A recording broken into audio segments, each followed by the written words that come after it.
Today, I'm going to show you how to separate an employee in Paylocity using the employee action forms. When you're under HR and payroll, you can either search for your employee that you're going to separate, or if you have a short list, like our test supervisor here, you can just find that employee. So today we're going to separate test C employee. So if you come all the way over to the right-hand side under actions, you'll click on the three little dots and pick employee action form. It will tell you to select the HR action. So again, we're going to separate the employee. So we're going to status change termination. It will update the workflow. We'll come down to the employee status. So this employee is being terminated.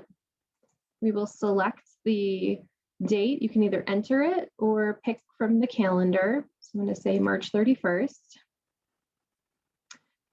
You'll pick from a reason list it. So we have end of season, different resignation reasons, different separation reasons. So we'll just say that it's the end of the season for this employee.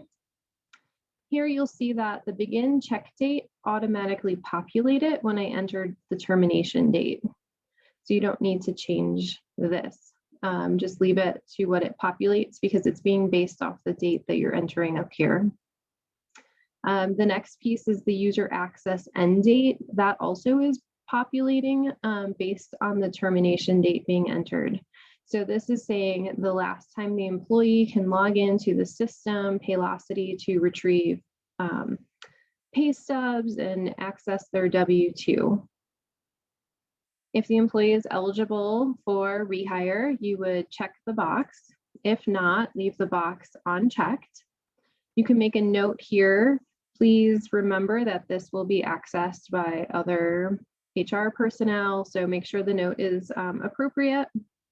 And then if you have a resignation letter or an email from the employee, sometimes I know our part-time staff text you, so if you can print that, you can upload that document here. You just select the file and upload the document, let's say from your desktop. Once completed, you'll submit for approval, and it will show you all the information, and you'll submit it again after you reviewed. And you'll see down here now that the supervisor submitted test A, submitted for the termination of our test C employee, and now it's going to the HR staff.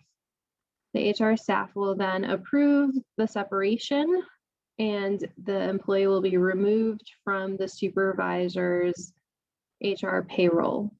If the employee is still, if the supervisor entered it in advance of the employee leaving, the employee will still have access to time and labor as well as the supervisor to enter in hours worked and approve those hours. If you have any questions, please contact the Human Resources Department.